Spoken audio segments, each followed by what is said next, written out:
Hello everybody, this is me, Fall93862. Today,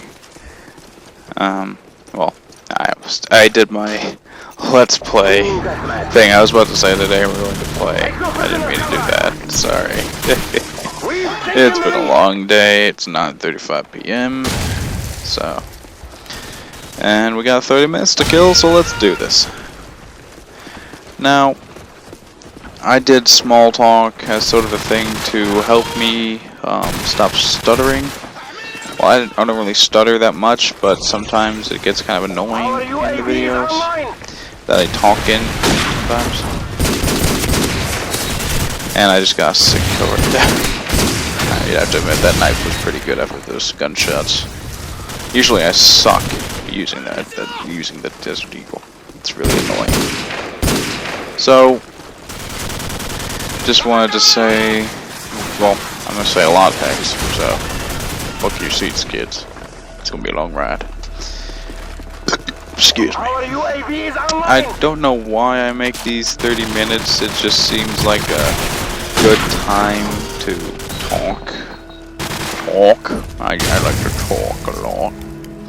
And I've actually timed myself. I can apparently talk to myself for about 4 hours.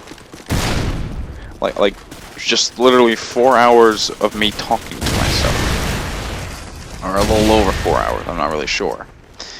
That means I can spend a lot of time just talking. I'm kind of a gossip person sometimes. So, oh god, yawn. Okay. So, I didn't really have any specific topics to talk about. Small talk, I usually just make small talk. That's about it. So, I just heard some stuff about Warlords of Draenor. I like the new garrison system, and that stuff. I already said that in the video, so blah. Anyways, I have made, or well, I updated my beta profile. Well, I've actually gotten one too. This is I got and I updated it. There, I said it correctly. So this means that I may or may not achieve the Warlords of Draenor beta. It's a random draw with these things. Sometimes you get in, sometimes you don't. It's that kind of deal. I only wanted to get the beta because my friend applied for it. And I just wanted to see how much progress they've made so far, and maybe give my output as needed. And it probably won't really matter, since a lot of people have given their thoughts on the game already. So, yeah. Oh, I finally, for my summer video, I said I was going to do a slideshow. You won't have to worry about the length of the slideshow, because apparently, over the summer, I have taken over 300 photos. Like, to be exact, 357 pictures.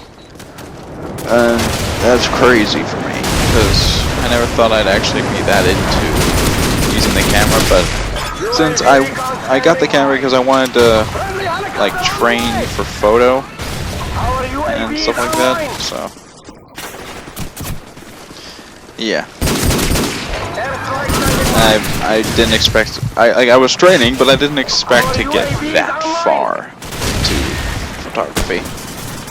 And really, it isn't the first time I've taken a picture, it's the first time taking a picture that I actually want to take. Sometimes I just take pictures of stuff because I'm bored, and those are the kind of photos I really don't like, because they're kind of limited creativity when you think about it. I mean, it's good that you want to do something because you're bored, but if you're bored taking photos and you take them anyways, they usually don't end up to be very good photos. So this time I was motivated and I wanted to take pictures, and I did that. And apparently, that led me to taking over 300 photos. I don't know how many photos I'm gonna end up taking in the future, after high school, after college, during high school, who knows? I know I'll be taking a lot class-wise, so might as well get a head start, am I right? Am I right or am I right? Or am I wrong? Please tell me if I'm right. So, I learned about a lot of stuff. Apparently, Robin Williams apparently knew an ape that spoke, that does that. I couldn't get words out. This is what this series is helping me with, guys. Bear with me, please. I'm very sorry about the bad bear puns. Anyways, apparently Robin Williams had a connection to an ape named Coco who speaks in sign language, and I learned that the ape was very sad when he died, which was kind of sad to me too, since a lot of people were very sad that he died, like very, very sad. So yeah, on a lighter note, hopefully, I'm planning on doing something else with my channel with Let's Plays. I'm planning on doing a roleplay series with Fallout 3, Fallout New Vegas, Elder Scrolls Oblivion, and Skyrim, and maybe a few other games, depending on. Like, there are sometimes elements where you can incorporate role-playing into games that aren't really role-playing games. So, it's just kind of acting as the character in the game. You don't have to roleplay just because it says it's a role-playing game. Excuse me. The only limit is your creativity, and if you push those limits, you'll just end up getting more creativity. Because creativity is limitless. It goes on forever. It is infinite. Infinite in mystery is the gift of the goddess. I'm not gonna read Genesis, I'm sorry. I won't do that. Actually, I might, if I really want to do me reading Genesis audio. Imagine that, me not stuttering, or saying, so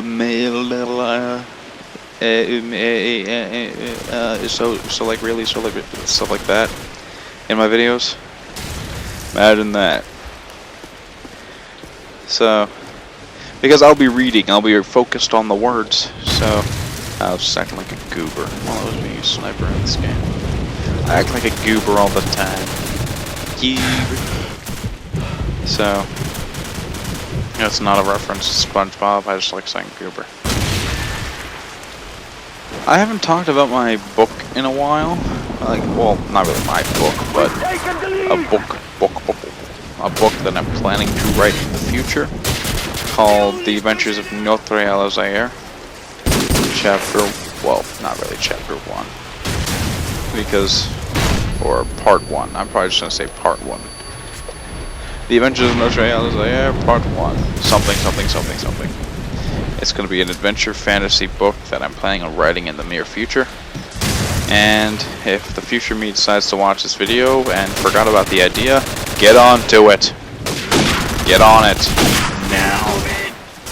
Don't waste your time watching this video, me. Write the book already, damn it. So.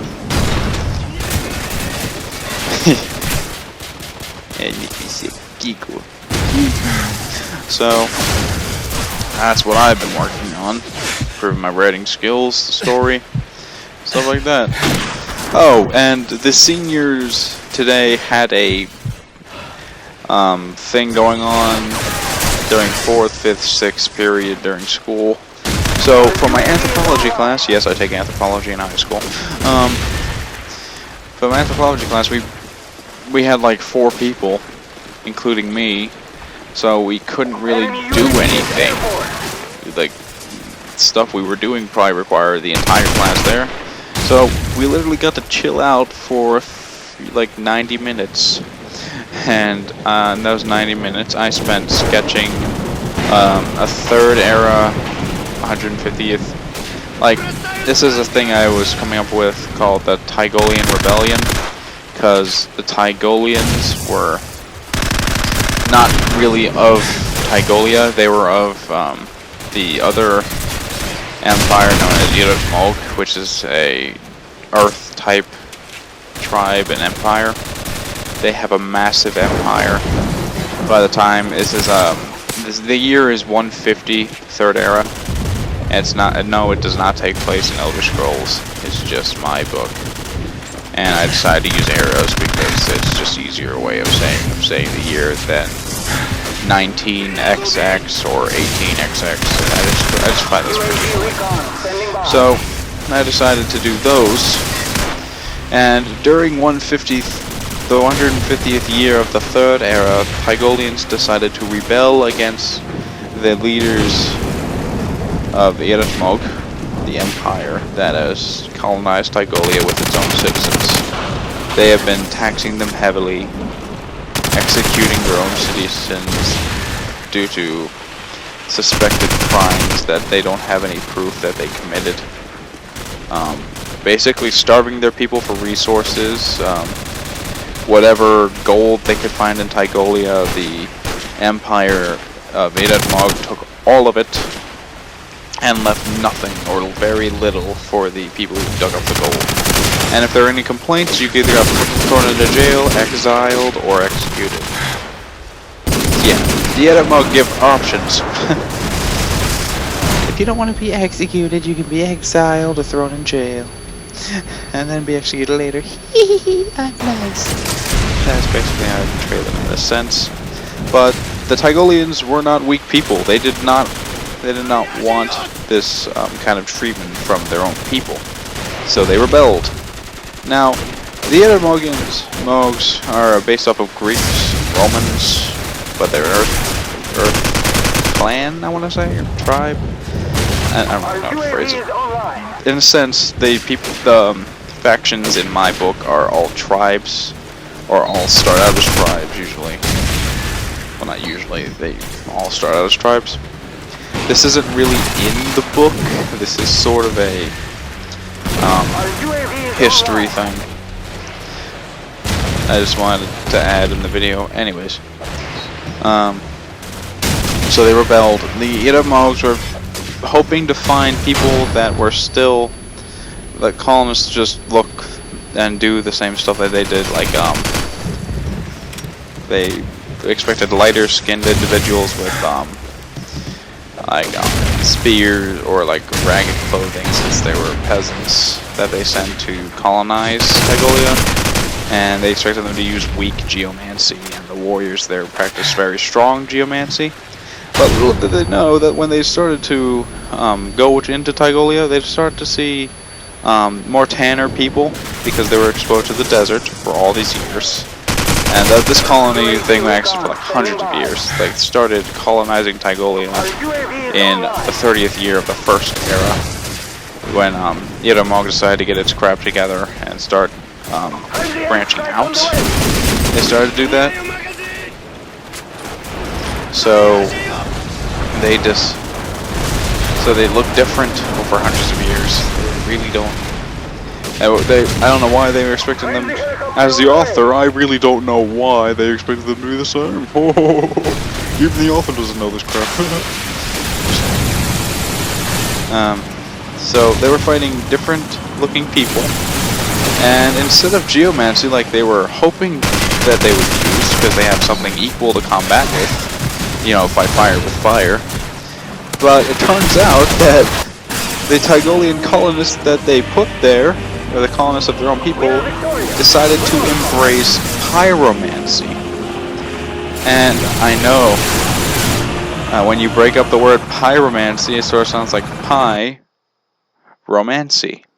Get it? Pie romancy.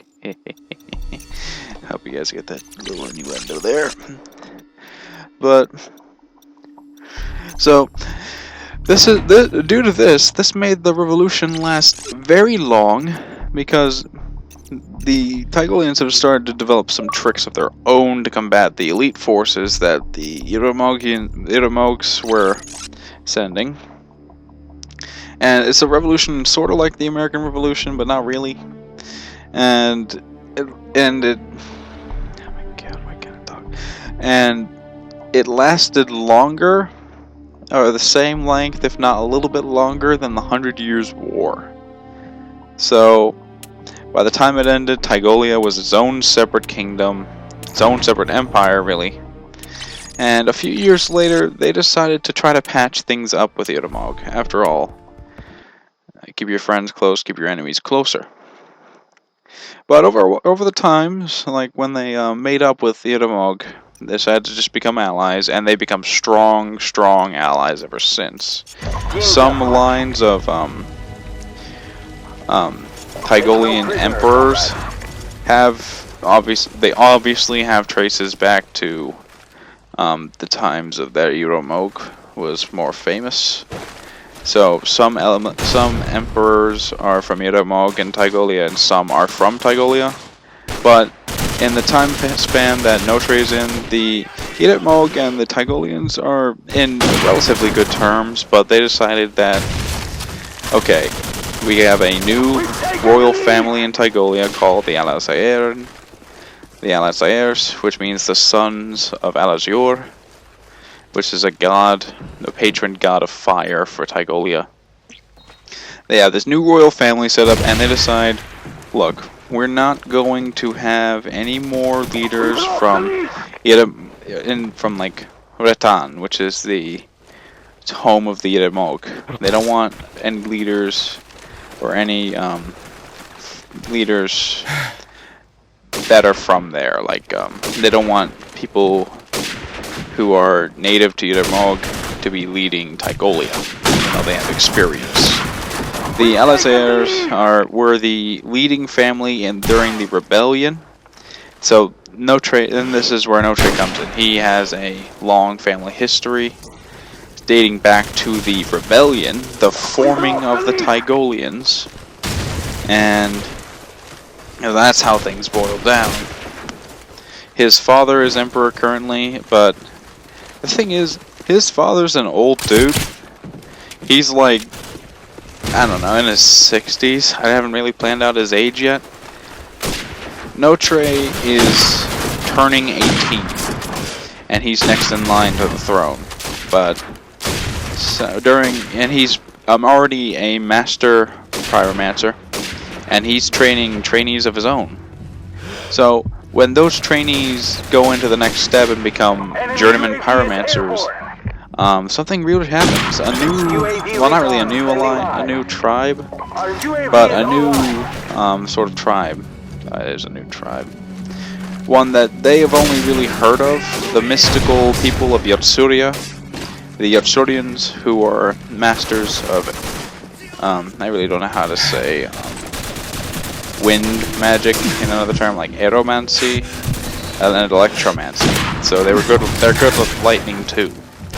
They invaded the city during the ceremony, the time when pyromancers are supposed to ascend and go to other lands to begin their training, their pilgrimage.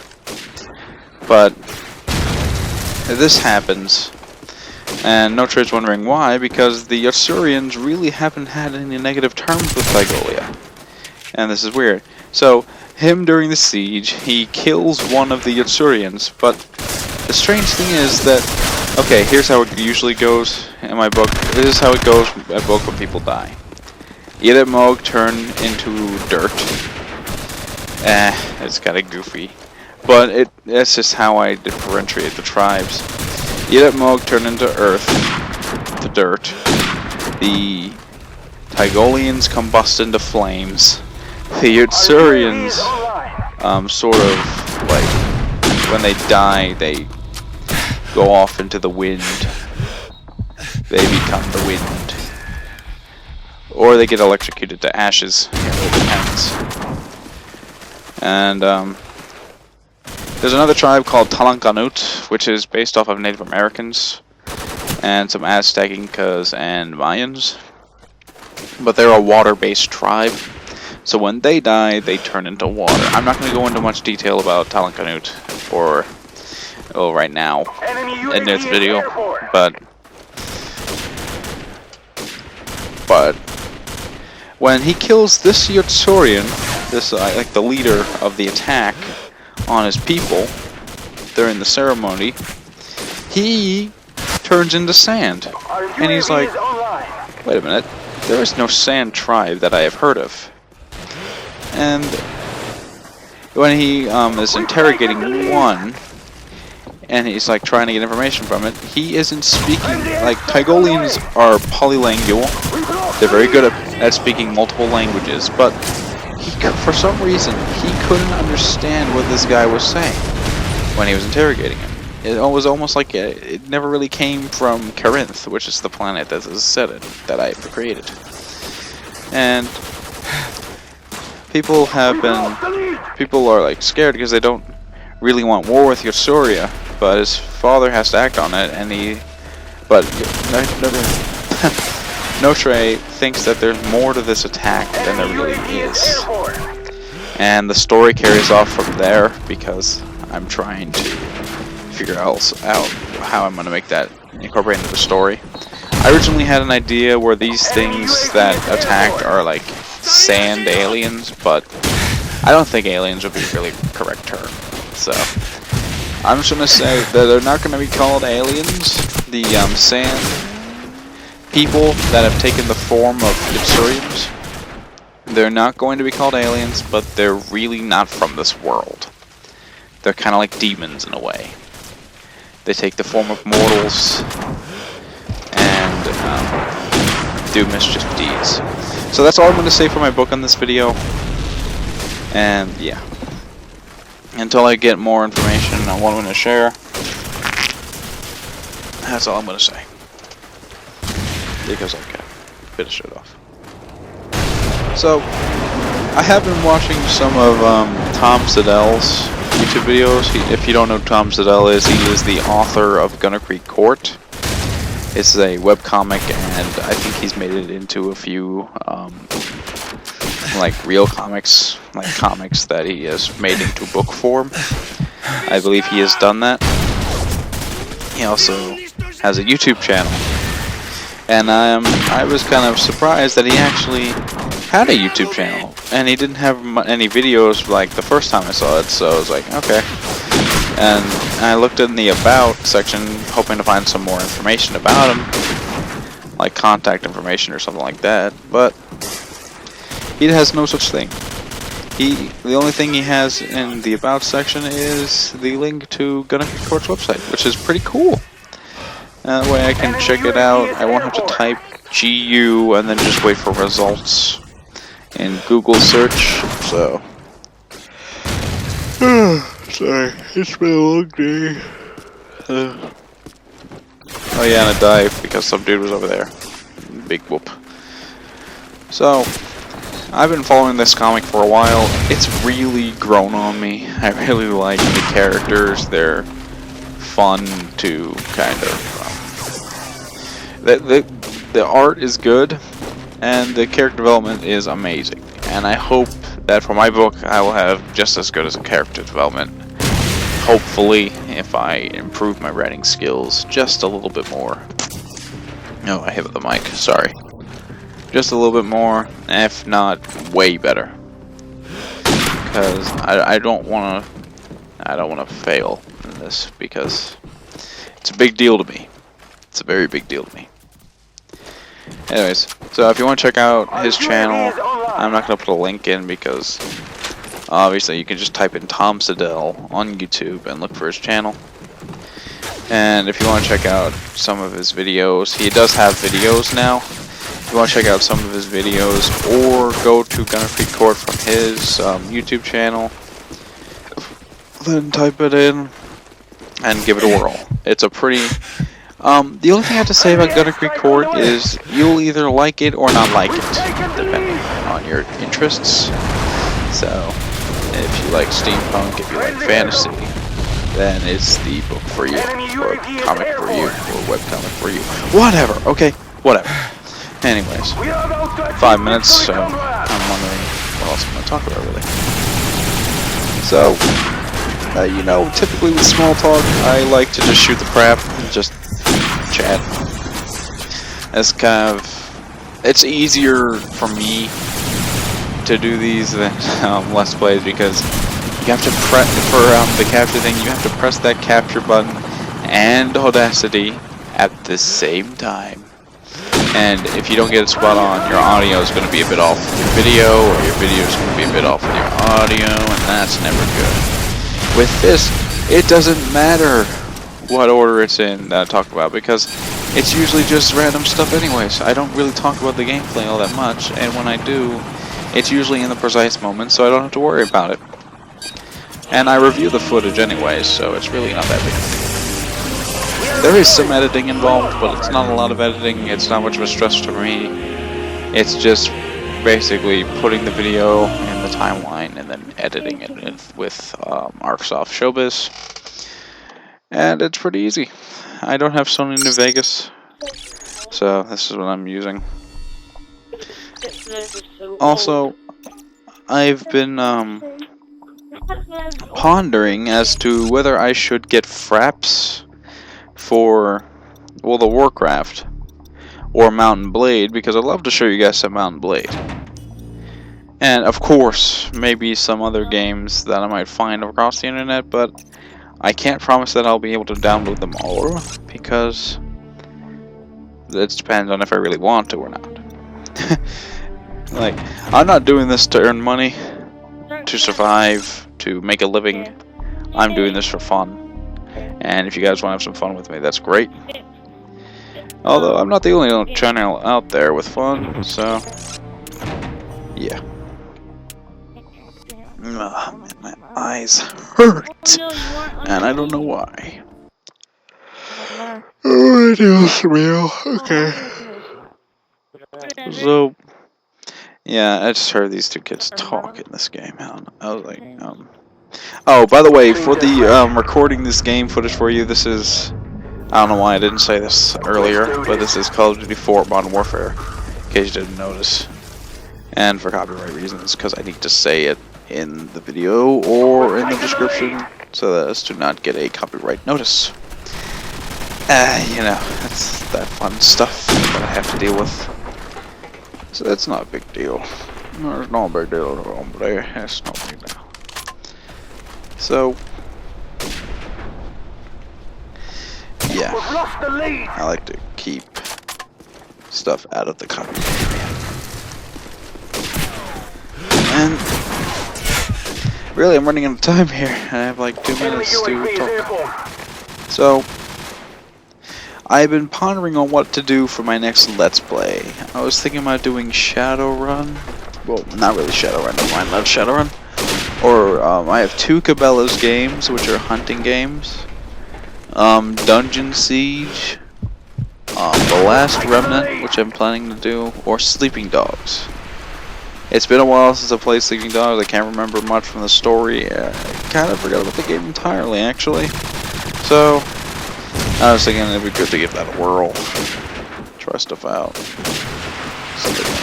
And I've forgotten most of the features, so this should be fun. And I'll pick between one of those 3 and then just make another Let's Play series, because I'm planning on doing small talk during or after I finish the Let's Play series. Sometimes I'll do it during, because just for the fun of it, really. UAV is online. Sorry, I was drinking soda. Coca-Cola, if you wanted to know. Good. I just couldn't kill this guy for some reason. That's because I suck at the game. I know. Thanks for telling me. You're welcome. Yeah. So, I get this idea to just run across here. Try to get behind the enemy, because trying to charge in head-on as a sniper was not going to work. So I'm going to pick between those 2 games and see what I want to do. Now, If you enjoyed this video, that's great. I hope I made your day better. And let's end on this wonderful kill. Have a great day.